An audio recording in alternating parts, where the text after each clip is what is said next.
Pro Savings Days are on at Lowe's. Get up to 35% off select major appliances. Plus, My Lowe's Pro Rewards members get an additional 5% off when you buy 5 or more select GE, Whirlpool, and Electrolux kitchen or laundry major appliances. Lowe's, we help, you save. Valid through 123. Discount valid to My Lowe's Pro Rewards members only. Exclusions and other restrictions apply. Selection varies by location. While supplies last. See associate or Lowe's.com for details. Loyalty program subject to terms and conditions. Visit Lowe's.com/terms for details. Subject to change. This is Money Moves on VSiN, the sports betting network. What's up, folks? Welcome in. It is a big day. We've got a lot going on. We have a lot of live events that we have to get to. We have a national championship that will be decided later today and much more. Jonathan Von Tobel, Stormy Buonantony off today. She will be joining us a little bit later. We'll talk about that momentarily. We'll get you ready for everything going on throughout the day as well. It was a wild weekend. We had a lot in the National Football League that we have to calm down from, assess, and move on from as we look ahead to the conference championship games and more. So let's not waste any more time and get to what we usually do at the stop of the show. It's time for the top headlines and topics of the day. This is The Rundown. As mentioned, a lot of great guests today. Stormy Buonantony among them. We're also going to talk to Matt Grill, DraftKings Trading Manager, get his thoughts on what the book's going to need tonight in the National Championship Game, how the NFL postseason has done. We're also going to talk to a couple of reporters for the Broncos and Seahawks. Nick Kosmider is going to be with us, as Corbin Smith. Get the thoughts on the Broncos and Seahawks, respectively. Broncos, of course, in a fascinating spot considering the loss of Bo Nix and the poor play of their defense. Does that continue against New England Patriots? And the Seahawks look like an absolute buzzsaw. Does Corbin agree? We also have, as we move forward, a lot to get to in the world of the National Football League. From a betting standpoint, conference championship games are set. Really interesting matchups across the board. A lot of people are complaining the NFL is a monster. It does not matter. These things will be watched. These things will be wagered on. And in the NFC, dare we say, is that the Super Bowl? We do this all the time. The winner of this game is actually the winner of it all. Well, the Seahawks seem to be an absolute monster, and the Rams, at the very least, got it done in a cold game against Chicago. We'll see if maybe there's something there for the Rams to hold on to and pull off a victory on the road. I don't think that'll be the case. And last, but certainly not least, it is tonight. Natty tonight, folks. This was supposed to be a play on Natty Light. It didn't really go across as well as I thought. But we have a national championship game this evening. Indiana taking on Miami. Indiana opens up as a 7.5-point favorite for those who do not remember. Get bet up to 8.5. And yet yesterday we saw the market fight back. And we saw this go back down to 7.5. So this is going to be an interesting back and forth as we get closer to kickoff later tonight between the Hurricanes and the Hoosiers. Current numbers right now for the contest sitting, depending on where you look, at 7.5 or 8.5, because guess what? DraftKings 8.5, FanDuel 7.5, but the predominant consensus number 7.5 with a total of 46.5. There's a lot to digest here on a game like this. Let's hear from Curt Cignetti first, because this Indiana team is an absolute monster. We've called them on this show the football Yukon, the team that through 2 NCAA tournaments just romped through everybody, was covering every single number. Well, Curt Cignetti had something to say about being such a big favorite. They're athletic at all positions. They have great team speed. They have really good size. Their defensive line, the two ends are game changers. The inside guys are really good. They got depth there, too. Linebackers run and hit. Corey's doing a great job of coordinating the defense. Offensively, the line's big. The starting running back is big, running really well. I think they do a great job of blocking. The receiving core is deep and athletic, and number 10, obviously, is an unbelievable weapon. I think he's got 99 catches, no drops, and he can throw the ball in trick plays, too. And he's the punt returner. And the tight ends are good. And the special teams are good. The specialists are good. And they're playing at home. And they didn't have to travel. So I think the 8.5-point spread's a setup. As Cignetti says there, maybe. Look, this team has been wildly upgraded over the course of this run. You go back to, I know everybody keeps saying it, Tim Murray mentioned it to us when we were on Live Bet Sunday. You've heard it throughout the week leading up to this game today. You'll hear it again 1,000 times, and you're going to hear it again right now. Had they played at the beginning of the year, this would have been Miami favored. Well, it's not the beginning of the year. This is a game in which the Hoosiers, I think, are deserving of this upgrade at this point right now. The question just becomes what that upgrade should be. And I think it makes sense that you would look at this and say, yeah, you know what? I'll take the 8.5 that is available over at DraftKings, or what the market did yesterday and most other spots in cutting this thing down, because I do believe that this number is a little high, that maybe we've adjusted too much. We also said that last week against Oregon for Indiana, and that number was not adjusted enough. Remember, they went off as 7-point dogs out there in Eugene taking on Oregon. They won that game outright. They go off as 4-point favorites on a neutral, and that still wasn't enough for the Ducks, even that big adjustment. Maybe this team is just playing extremely well and is deserving of the adjustment. But let's talk about a couple of aspects of this game before we get to some actual betting topics. First off, the injury report. It is more notable for Miami than it is for Indiana. For the Hoosiers, as Signetti told the media, every player who saw action against Oregon in the Peach Bowl will be available for the national championship game tonight. For the Miami Hurricanes, some names to watch here, namely Xavier Lucas. He's going to be out in the first half at corner due to the targeting call in the second half of the game against Ole Miss. We also have Damari Brown, who is questionable in that defensive backfield as well. So if Damari Brown doesn't play, Miami's going to be playing somewhat thin at that corner spot at the very least for that second half. And we know that Elijah Lofton at tight end, not going to be out there. Somewhat impactful here, 451 snaps on the season, 65 snaps in the first 2 playoff games, 4 targets, 2 receptions in the CFP. A guy who plays for Miami. It's not going to alter the number by any stretch, but a notable injury and absence there. Once you get past this, it's going to be fascinating to see how these 2 games are played. And what I think is going to be interesting about this matchup overall is you start with Miami, and what I think is the surprising aspect of what this run has been so far for the Hurricanes, and it's been their ability to run the football. Miami came into this and currently are an offense that ranks 98th in rushing efficiency if you're looking at it from an expected points added per rush standpoint. And yet, over the course of this college football playoff run, Hurricanes have been running the ball extremely well. For the entirety of these 3 games, 519 total yards, 4.5 yards per carry. You look at the Texas A&M game where they ran for $175 and 6.3 per attempt. And then it's progressively gotten a little less efficient over the last 2 games. But really, it's about Mark Fletcher because he has been phenomenal. 58 carries, 395 yards. That's an average of 131 yards per game and 6.8 yards per attempt. You dig a little bit deeper here for Fletcher, and you do wonder, is this somewhat sustainable for him the way he's been running?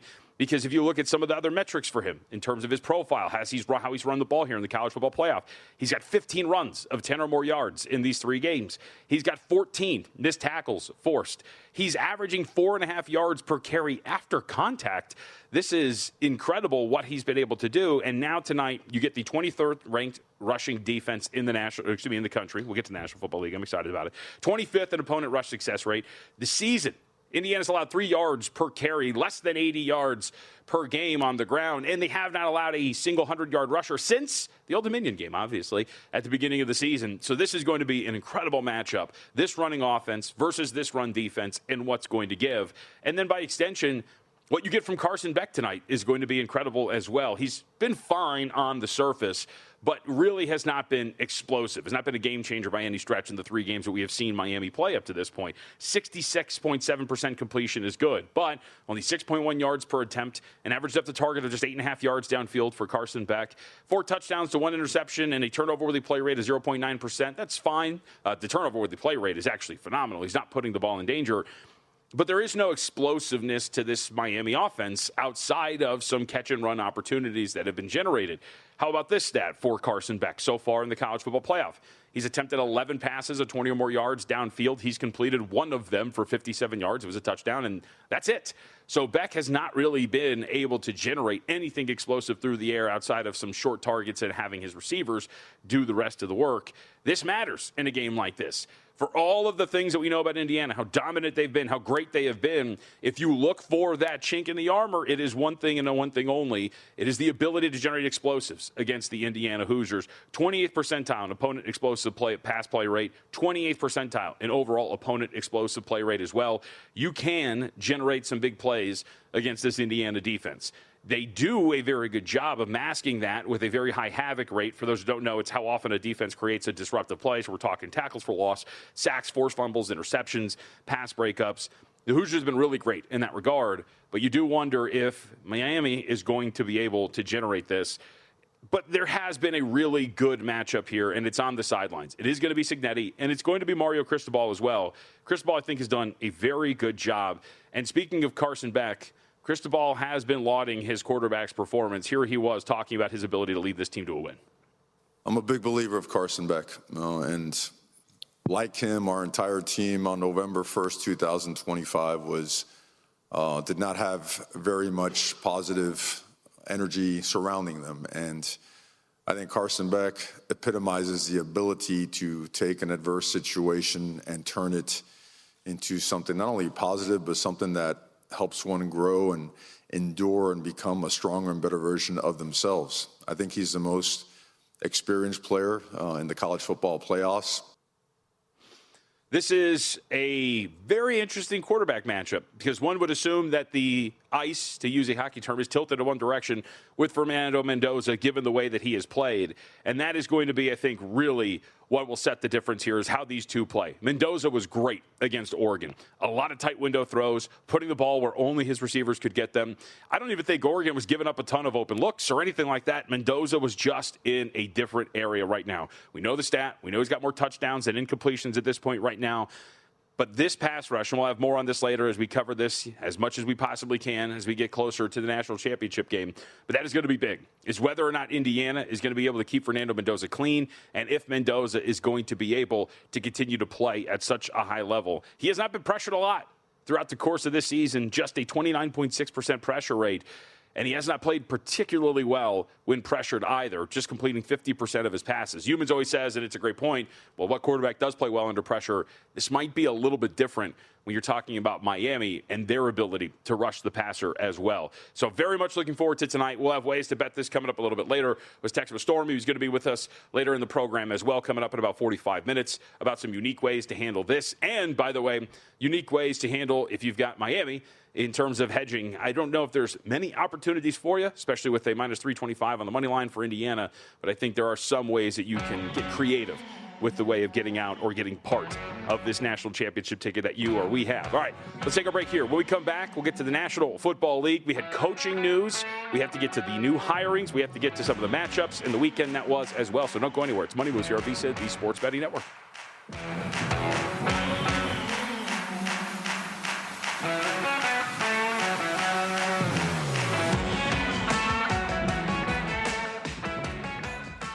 So you're listening to this podcast because you want an edge. But what if I told you you're only halfway there? You've got the mindset. Now it's time to get the toolkit to match. Here's the thing. Pro bettors spend thousands on data and tools. But what they don't want you to know is that you can get the same edge for a fraction of the cost with VSiN Pro.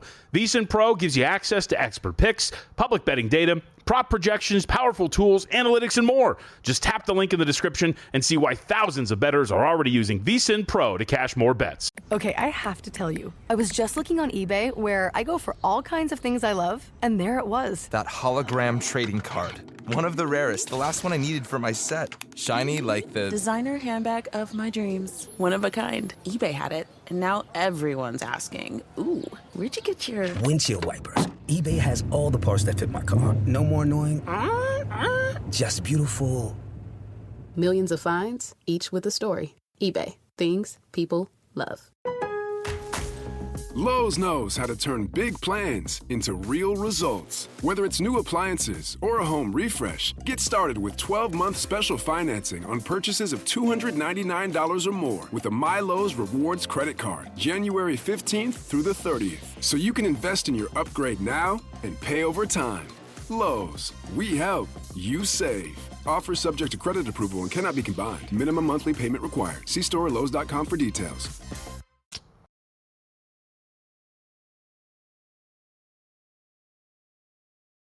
You're watching Money Moves here on VSiN, the Sports Betting Network. Somewhat surprising news in the National Football League earlier today as the Buffalo Bills decided, and owner Terry Pegula, that it was time to move on at head coach. We get the news a few hours ago that Sean McDermott on this Monday had been fired. Oddly enough, the team did promote Brandon Beane to president of football operations. That is odd because since drafting Josh Allen in 2018, the Bills have drafted 56 players, and 2 of them have made Pro Bowls. That's James Cook and Dawson Knox. So has not exactly been a front office that has nailed it with some of the draft acquisitions. But either way, a coaching cycle that initially looked like it was going to be not quiet, but not particularly sexy when you talk about the job openings and the fact that there weren't that many candidates potentially available. Now, all of a sudden, you've got a lot of open jobs still that have yet to be filled. We got over the weekend the news that both Kevin Stefanski and John Harbaugh had been snatched up. Stefanski, head coach of the Atlanta Falcons. Harbaugh, now head coach of the New York Giants. They finally work out the issues they had in terms of the contract and the language there. As of this point right now, look, I'm a big Stefanski guy. I think that that's a great hire for the Atlanta Falcons. We'll see if it works out. But I do think it's great, and we're waiting to see how some of these other coaching jobs are going to shake out. But worth noting that, again, another, we call it generational, great quarterback. He has a team that is looking for a head coach, and him, along with the job out in Baltimore, going to be at the top of the list of those that are very coveted. And I think that not on the same level. There's probably quite a valley between them, but the intrigue of the Tennessee Titans job with Cam Ward, probably very interesting for some head coaches with an offensive background as well. All right, let's get to the weekend that was and spin this forward into what we're going to see in Conference Championship weekend. Very excited. But we have to look back at what was a weird day yesterday. The New England Patriots take care of business against the Houston Texans 28-16. But the story in that game was, of course, the play of C.J. Stroud. Stroud and the Texans end up losing. We have talked about this a lot on this show. One of the Call Me Crazies that I had many weeks ago is that the Texans weren't going to win because this offense stunk. We talked about it last week that maybe I was right and wrong, considering the fact that the offense is awful, but the defense was good enough to blindly trust in how good they are. Either way, that defense couldn't do enough to overcome Stroud. 20 of 47, 212 yards, 4.5 yards per attempt, 1 touchdown, 4 interceptions. It was not a good performance for C.J. Stroud in any way, shape, or form. Let's hear from him from after the game, talking about his performance, the interceptions that he was throwing. I'll take full responsibility.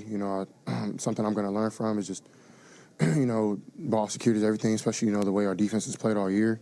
And it's something that I've done a pretty good job of, up to this point. So I'm going to continue to, get better in that area. And, I'm not happy with myself when it comes to that because, I'm giving, points and opportunities away from our team. And we have so many great players on our team, great, on offense, defense, special teams. And the way our defense played all year, I'm just very, I'm not happy with it.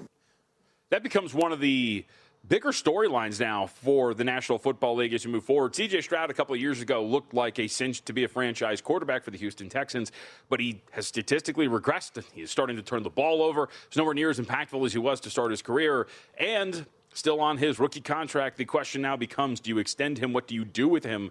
I think all of us will be following this greatly, but the Texans just a few months ago looked like they were in great position for a long time and now have some really serious questions at the most important position. But they are eliminated, so we don't need to talk about them anymore. We do need to talk, though, about the New England Patriots, and let's extend off of C.J. Stroud's performance to what New England did. I think a lot of that performance was C.J. Stroud, but a lot of it was the Patriots defense being opportunistic. And here was Vrabel talking about that and the juxtaposition of his unit performing the way they did with another defense on the field that had been as lauded as they had in the Houston Texans. They're really good for a reason. They've shown it each and every week. But our guys are prideful men, and, they want to compete and they want to win. And, again, they deserve the recognition that they're going to get. They're top 5 defense for a reason as well. And so, again, that's how some of these things go. It comes down to turnovers, and we've got them in, get back on track. We force 2nd and long, so we stop the run.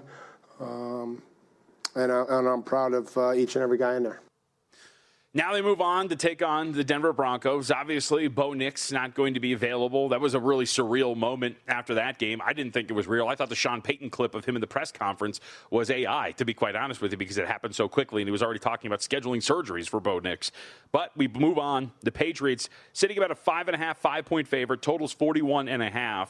We'll have more on the total coming up here in a moment. But the real question, I think, there's 2 really unique ways to look at this game between Denver and New England. The first side is what I believe to be the glaring issue or the thing that sticks out the most right now, the elephant in the room for the Denver Broncos. And I think surprisingly enough, it is their defense. This Broncos defense has not been the same unit that it is talked about as being, that its reputation says it is. If you go back to the regular season, let's go post-bye week for the Denver Broncos. They come out of the bye week, weeks 13 to 16. Now, you're wondering, all right, why are we cutting it just down to weeks 13 to 16? I'm sorry, and you could say that this is unfair. I don't think it is. I'm not going to count good defensive performances against Chris Oladokun and Trey Lance. I'm going to take the Broncos at face value against the teams that were actually starting and playing some of these starters. Either way, if you look weeks 13 to 16, since the bye, essentially, for the Denver Broncos, 21st in opponent expected points added per play, 23rd in opponent dropback expected points added. Then you look at this game that they had against Buffalo over the weekend. The Bills, 28 first downs, 66.7% third down conversion rate. They were 10 of 15. 449 total yards, 5.8 yards per attempt. They generated 12 explosive plays against this Broncos defense. This team has all of a sudden become extremely average over the back half of the NFL season. They're not the unit that I think they are still expected to be, and I think that's going to be a problem. The other side of this, though, is Drake May and this Patriots offense. We can talk, and we had a lot of snarky tweets over the weekend and in Wild Card Weekend about, oh, look at this, Matthew Stafford not playing well. Folks, Drake May has not played well in this postseason. Hate to break it to you. If you're talking about it in totality, the Houston game completes less than 60% of his passes. He's actually done that in both games so far. 179 yards. They had 3 touchdowns, 1 great throw to Keyshawn Boutte with arguably an even better catch there. He also fumbled the ball 4 times, lost 2 of them. Against the Los Angeles Chargers, again, sub 60% completion, 268 yards, 1 touchdown, 1 interception, 2 more fumbles. So in totality, Drake May, in 2 games in this postseason, has 5 turnovers, 4 touchdowns, and completed less than 60% of his passes. This is going to be an incredible watch as he goes to take on Denver. Is this going to be the unit that many of us expect them and believe them to be? Or is Drake May finally going to find his footing, and an offense, which led the league in a lot of different categories, are going to step onto the scene here against Denver and pick at this weakness that has all of a sudden erupted with this defense that has not been consistent in any way, shape, or form? And then you get the other big picture here, which is the question that I think a lot of people are asking, and the market's starting to push back on because some spots got to as high as 6. Is the difference between Bo Nix and Jarrett Stidham really 6.5 to 7 points?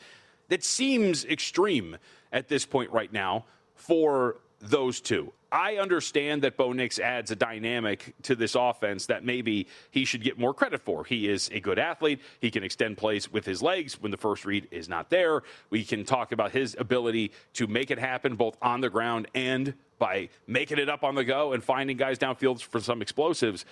But I don't know if there's this massive difference between him and Stidham from a point spread perspective. I think 7 is a little strong, 6.5 is a little strong.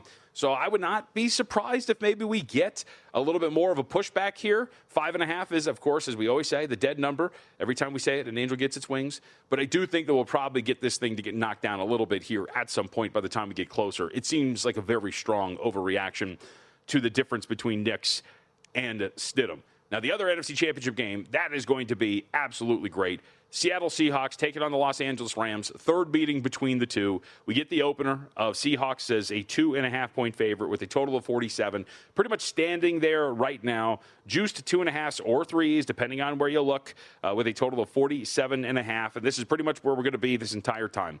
If you like Seattle, you're going to be able to lay 2.5. You can do it right now at a juiced price. If you like the Los Angeles Rams, you'll be able to grab 3 at a juiced price. And I would expect that this is going to be the difference between these two the entire week. But I will say this, in all of our conversations about upgrading teams and downgrading teams and where are they at, if you're using that 2 for home field, the question becomes, are the Seattle Seahawks near equals to the Los Angeles Rams? And I would argue, given the way that the Seahawks are playing and given the way that the Rams are playing, recent form, that this gap is probably a little bit bigger in favor of the Seattle Seahawks if we're talking about a neutral site rating, a power rating difference, and what this number should be at this point right now. The Los Angeles Rams on that Thursday night played them extremely well. They averaged 6.6 yards per play. Probably should have beat them if not for a ridiculous punt return, the 2-point conversion that we all know about. But Matthew Stafford has not been playing well. Sean McVay yesterday with the play calling and the situational spots, I think was very disappointing at times. They get away with it.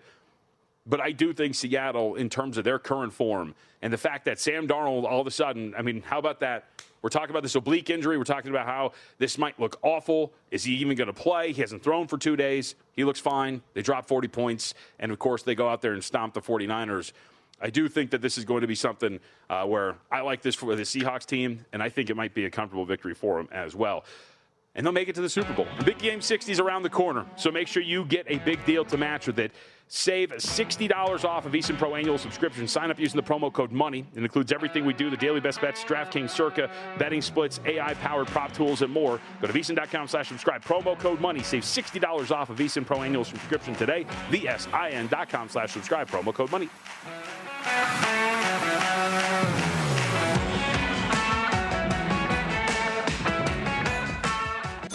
You're watching Money Moves here on VSiN, the Sports Betting Network.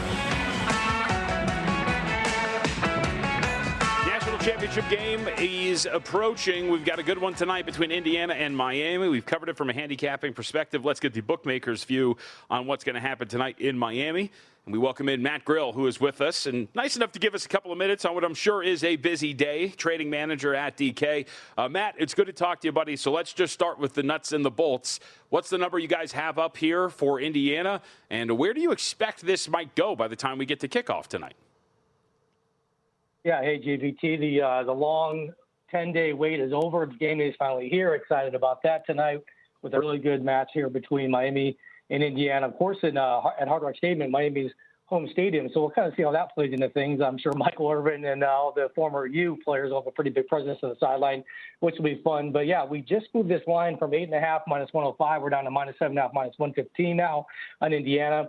It's kind of like a classic Super Bowl kind of a need for the book where we're going to need the underdog to cover but not win the game. So we're mainly seeing bets on people laying the spread with Indiana and, of course, people taking the money line on Miami. So they've been taking anywhere from plus 250 up to about plus 280 on the game. We're sitting at plus 250 now on Miami, Florida. So, yeah, we've got some opinions out there on this game, I think, with the betting public. So just really excited to see the bets rolling in today. We've seen really good handle of the game. I think this game being on MLK Day on a holiday is really helping out. Everyone's just kind of off the day, laying around watching some NBA, some NHL, and it's going to top it off with the national title game tonight. Matt, what about the total? You guys are sitting at 46.5 on the screen. Have you seen anything notable there? It's been pretty steady on the total, guys. Really haven't seen like any huge bets on this quite yet, but we still got about 5 hours till game day, so I'm sure we'll see something heat up as we get closer here. The Miami side is really interesting from a futures perspective. I've talked to a lot of people. I've got a ticket on them at 16-1. There were some few folks that were betting them before Selection Sunday, thinking that maybe they would get in. You'd have some long shot tickets. What does the Miami liability look like for you, and just liability in general for both of these teams in terms of futures for DraftKings? Yeah, guys, it's not going to be that big of a root for us. So we're actually a winner on Indiana as it stands right now. Miami, you're exactly right, JVT. We took some bets, 100-1 and over when it was really looking like that last month of the season when they weren't going to get into the CFP and, of course, worked their way in. So going to be a lot of potentially happy customers with those triple-digit odds on the futures. As it stands right now, though, Miami, we're really not that really big of a loser on them either. So we kind of are going to end up being close to breaking in on the futures, it looks like. But the game's going to be another story, so we're definitely going to have a rooting interest there. What about you personally? What do you like in this game? Man, I had Indiana when it got down to 3 against Oregon. I just thought that was kind of a no-brainer. Just didn't understand why that was moving down on game day. And, of course, yesterday we saw where a lot of the market went from 8.5 down to the 7.5. So I was kind of waiting around thinking maybe this thing could somehow hit 10, which, never really got there. I think the highest got some books was 9. So I think I'm sitting this one out, JVT. I think maybe I'll look for something during the game after seeing the first couple drives to see how this is going to play out. I think it's kind of a fascinating matchup when you look at that big Miami O-line versus this Indiana D-line, and then vice versa where you have the big Miami D-line versus this Indiana O-line. So I think those two matches are kind of the key of the game, are going to dictate how this one gets played. So I'm just going to keep an eye on that first quarter or first couple drives and maybe make a determination there who I think has the advantage in the trenches. Matt Grill, DraftKings Trading Manager, with us discussing National Championship Game later tonight between Miami and Indiana. We'll talk a little bit about the NFL Conference Championship weekend. Before we move on college football, a couple of things. First off, you guys are hanging a ton on this game itself. I saw squares. You've obviously got the usual slate of player props. Anything notable in terms of the action on some of your other markets you have up here? Yeah, definitely. Of course, the touchdown scores, always really popular. So first touchdown score, anytime, 2+, 3+. Either combined players to score. First touchdown score, second half, last touchdown score. I could go on and on. So those are always the most popular. So we like to put up a lot of those for our bettors to take a look at. Also, we're going to be live trading in the legal states, the national title game, most outstanding offensive and defensive players. So look for those during the game. So there should be some pretty steady movement in those. Those are always fun as well. And then, guys, just take a look at the game. And it's like the Super Bowl. It's like a Super Bowl menu for college. And we have a ton of markets we don't usually have during the course of the regular season and some of the earlier playoff games. So a lot of fun is kind of to peruse through the menu today. All right. Now, this is the national championship game for this year. Do we have odds up ready for next year in college football? Yeah, JVT, we've had them up for over about a week now. I expect some of the other books are going to start dropping some of these tonight or tomorrow as well. But we've been up for about a week, and we've gotten kind of a sneak peek into what the bettors like for next year. And the early money so far has been on Notre Dame. We opened them 10-1. They're down to plus 750. Indiana, we opened 8-1. They're down to 7. Just with the really strong moves they made in the portal. Bringing in Josh Hoover for next year. And Ole Miss, we started them out at I believe 50-1. They're down to 40. It's interesting just the fact that they're going to have the complete coaching changeover for the most part, other than Golding. Looks like Trinidad Chambliss is not going to come back unless he's going to be in the courts now with this appeal for if he can. So that's going to be interesting. That could change the odds for him going into next year. And of course, you've got the usual suspects up there as well. But it's kind of hard to separate them. So if you look at it, we've got Ohio State, Indiana, Texas, Notre Dame, Oregon, and Georgia, all under 10-1. Those kind of look like the 6 teams who are going to be the favorites next year. LSU is a wild card with what they're going to be bringing in. They're next up at 12-1. Already been pretty popular with them. Of course, Lane Kiff's going to be the coach next year. So already excited about next year with the money rolling in on these teams for the national title next year. Matt Grill with us, DraftKings Trading Manager. All right, let's transition to the National Football League. We do have conference championship games set. How was the weekend for you guys in the divisional round? Yeah, last night that worked out pretty well for us with that Bears-Rams game. We needed the Rams to end up winning that game at the very least, or end up covering. So it was kind of, we had to avoid the Bears winning. So you kind of thought there after Caleb made that kind of play of the year, or maybe even of the decade, to get that game to overtime, they're going to go for 2 at the end of the game there. So I'm actually a Bears fan, JVT. So I was hoping to see that. He got him there, and of course through the pick in overtime. Don't think that was his fault. The wide receiver stopped running, but that ended up being a good result for us. And then earlier in the day, the Pats, we have so many bettors up in the Northeast and in those states. So we're always kind of rooting against the Pats here. So that one didn't really go our way. But on Saturday, things were good for us as well. And, now we're down to these 2 intriguing games, I think, for the conference championships the next Sunday. So let's start with those Patriots. Obviously, going to take on a Bo Nix-less Denver Broncos team. So, how did you take the news in? Because I keep saying I thought it was surreal and didn't think it was real when the news came down right after the game. And what do you make of what the market and you as odds makers initially dictated as the difference between Bo Nix and Jarrett Stidham? Is it really this wide? Yeah, JVT, we had look-ahead lines, hypothetical matchup lines on these games before that happened. So if you were to look before the games kicked off over the weekend, we had the Broncos actually laying 1.5 to the Pats. So this line has moved about 6 points with the injury news of Bo Nix. And, it's been coming back a little bit. It kind of topped out at 5.5. That's where we're still sitting, kind of a cheap 5.5 right now, but other books 4.5 or so. I think we're starting to realize that maybe Jarrett Stidham is not that huge of a downgrade from Bo Nix. They really rely on a lot of other pieces in that team.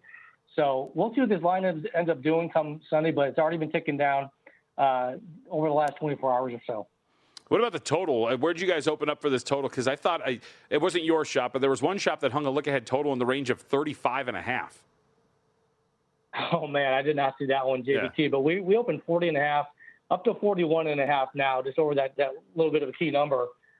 So, again, there was a lot of points that got scored last week. Of course, now with Bo Nix out, we'll see how that affects things. I think you'll probably get, again, a pretty good indication of that early in the game with how Stidham can handle things.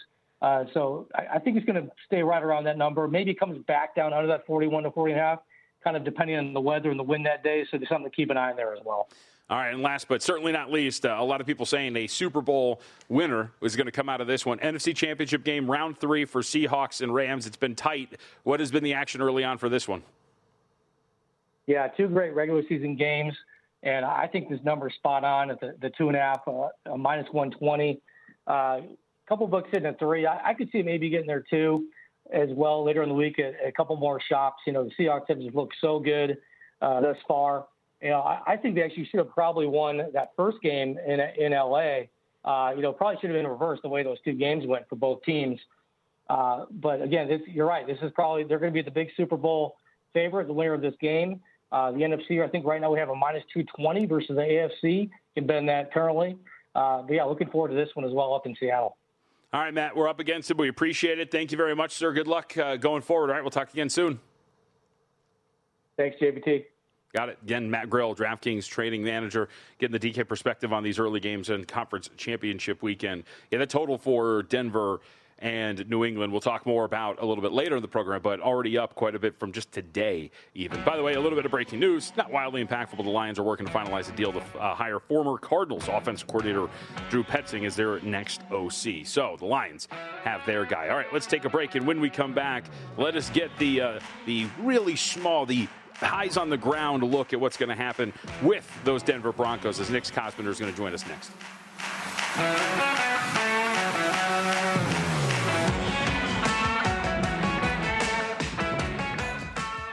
Okay, I have to tell you, I was just looking on eBay where I go for all kinds of things I love, and there it was. That hologram trading card. One of the rarest, the last one I needed for my set. Shiny like the designer handbag of my dreams. One of a kind. eBay had it, and now everyone's asking, ooh, where'd you get your windshield wipers? eBay has all the parts that fit my car. No more annoying, just beautiful.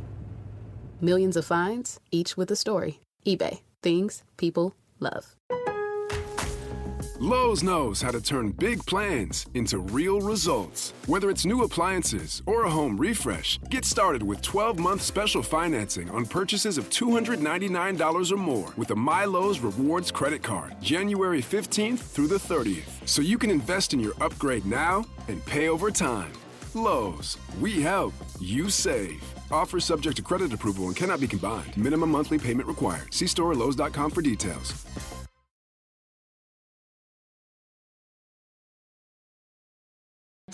You're watching Money Moves here on VSiN, the Sports Betting Network. AFC Championship game between the New England Patriots and the Denver Broncos going down on Sunday. We need some more information on what's going on with Denver in light of the injury to one Bo Nix, and we're going to get that here. Nick Kosmider's with us, joins us, covers the Broncos for The Athletic. Nick, we appreciate it. So let's just start with after the game first. You were in the room, you were out there covering the Broncos, and everything happens with Peyton going back in and telling you guys the news. What did you think? Did you believe what was going on? Just paint the picture of what happened in that room when Sean Payton goes out and breaks the news that Bo Nix is injured and done for the year. Yeah, it was a surreal scene. I think that's kind of where you start. I was in the locker room afterward. It was obviously a euphoric scene in there. The Broncos had, just come back to beat the Bills in overtime. It was the first playoff win for Denver in a decade. A team that had been pushing for this for the last 3 years since Sean Payton got here. And so there was just sort of this natural release of a lot of emotion. And, it's all, as good of a vibe as you can imagine in a room like that. And then, you're finishing up, you're waiting to, we think, hear from Bo Nix because he hasn't come to the podium. And then when Sean Payton comes in there, he's now dressed. He had been in there earlier in his, team-issued sweats that he had coached the game in. He's now dressed, and you kind of just think he's coming in there to, I don't know, make a joke or something like that. Obviously it didn't happen that way. He's just kind of started off and did make a little joke that I just figured you guys want to see me again, but then said, bad news, Bo Nix broke a bone in his ankle. He's going to have surgery. He's out for the year. Jared Stidham's starting in the AFC Championship game. And so, I called it emotional whiplash for Broncos fans who are probably heading home in their cars, just delirious, or at the bar celebrating, and then they all started getting that notification on their phones. It was a pretty wild scene. So Jarrett Stidham will start for them this weekend. From a betting market standpoint, the betting market has deemed that this is about a 6-point difference between Bo Nix and Jarrett Stidham. Do you view this gap between them as quarterbacks that wide? How does this offense change now that Stidham will be the guy? Well, the bottom line is that I think baked into that is just a lot of unknown. Jarrett Stidham has been in the NFL since 2019. He started 4 games.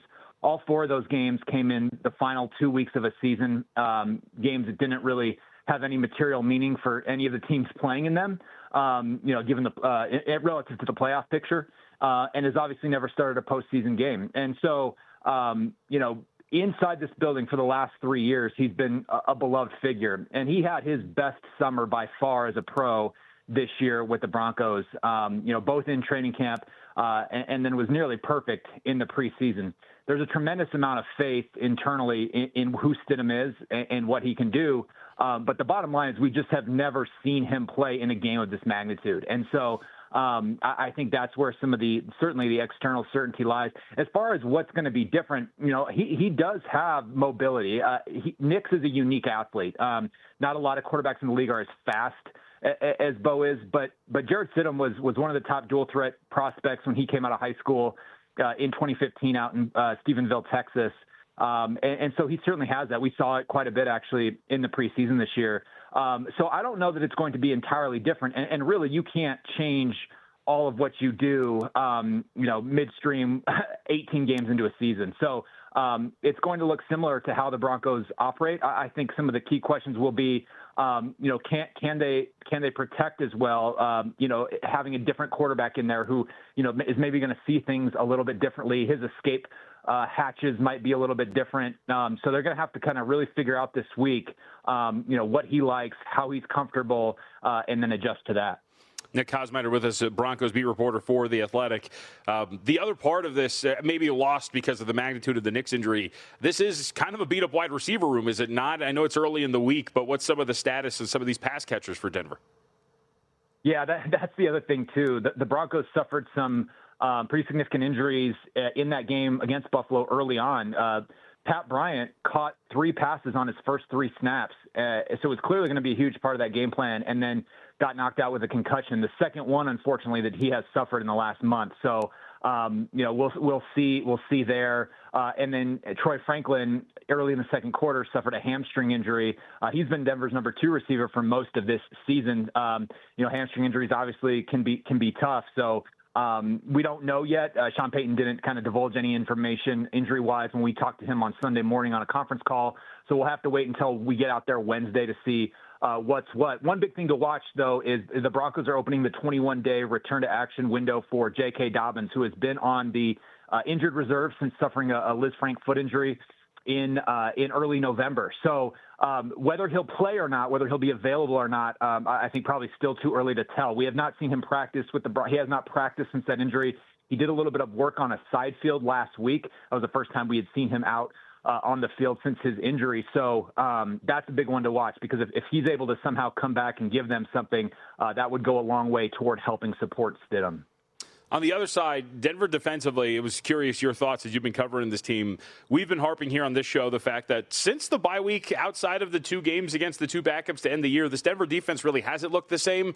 And then, of course, they give up nearly 500 total yards to Buffalo. What have you made of this perceived step back for this Denver defense over the last 6 weeks or so? Well, I think they've hung their hat in a lot of ways on being really good in key situations. And that's, they were one of the best red zone teams in the league this season. They were one of the top 3rd down defenses in the league this season. And then you pile that onto the fact that they led the league in sacks by far with 68. I think you were always going to be due for a little bit of a regression in the red zone just because of how staunch they had been. And I think that's sort of what you've seen a little bit the last couple weeks. But on the flip side, they were able to do what they did defensively despite really not creating any turnovers during the regular season. They only had 14. It was one of the lowest marks in the league, one of the lowest marks in franchise history, which was really, kind of interesting given that they pressure the quarterback as much as they do. But teams are really cognizant of that and really kind of try to avoid those sort of situations in a high-stakes environment like the playoffs. they showed up in a huge way in that regard. So they forced 5 turnovers against the Bills. So if they're putting that together as part of the equation with what they've already been able to do this season, I think there's still a lot of faith, especially at home, that this defense is going to be a key part of giving them a chance to win this game. And when you look at Drake May, these 2 playoff starts, he's put the ball on the ground, he's thrown a couple interceptions. He's not been, kind of as careful with the ball as I'm sure New England wants him to be. So that, to me, is going to be a huge facet of this game to watch. There is some unique history, too, between these two franchises. I did not realize this is the third time in 12 years they've been in the AFC Championship game? Yeah, absolutely. After the 2013 season, the Broncos, that was the year they had that one of the best offenses in league history. They beat Tom Brady and the Patriots 26-16 here in Denver to go to the Super Bowl, where they lost to the Seahawks. And then after the 2015 season, they met the Patriots again. That was a great game, 20-18 victory, where you really had Von Miller, DeMarcus Ware, and that defense kind of carry the day as Peyton Manning came back and was, really pretty hobbled by that foot injury. Certainly his arm was kind of on its last breath, so to speak, in his career. They really kind of just cobbled together what they needed to do offensively and let the defense carry the day. And I think when you look at potentially getting back to the Super Bowl and having to beat New England to do it, and then you'd be going back to Santa Clara, California, which is where the Broncos won Super Bowl 50 after beating the Patriots. So there's certainly some interesting symmetry this week. All right, Nick, we appreciate a couple minutes. Thank you very much. I would say, too, before we get you out of here as well, did you know that as you were watching that game that the Denver Broncos were going to get Sean McDermott fired? I did not, and then some people's like, oh, it's the call that got him fired. He'd still be coaching today. I agree. But if that decision was going to come down to one call, that the Bills had probably already made it. But that's the way it goes in this league. You really are sometimes hanging on a single player or a single call. Nick, thank you very much. Appreciate it, sir. Thank you, guys. Take care. Nick Kosmider, again, find the work over at The Athletic. You can follow him up on Twitter by his name, Nick, Kosmider. Reaching people's easy, folks. Social media, internet, everything. But reaching the right people is everything. Mission Media helps your brand do exactly that with cross-platform strategies that reach sports fans wherever they're watching or listening. Podcasts, connected TV, streaming, and digital.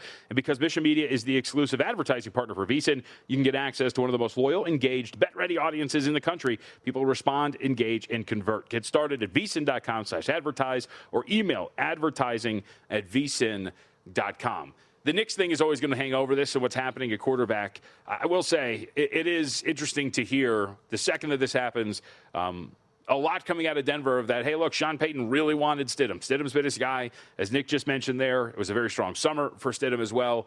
I don't know if there is this big gap between these two teams, or actually between these two quarterbacks, that would then set this number for these two teams where it's at about 5.5 for the New England Patriots. You can kind of tell where I'm going with this. We'll see exactly what it gets to, but do think that as much as it might pain me, I might find myself on the side of the Denver Broncos and Jarrett Stidham coming up this weekend. Let's take a break, and on the other side, we welcome in the usual person sitting in this chair. Stormy Buonantony's going to be with us from out there in Miami. Get her thoughts on the national championship game.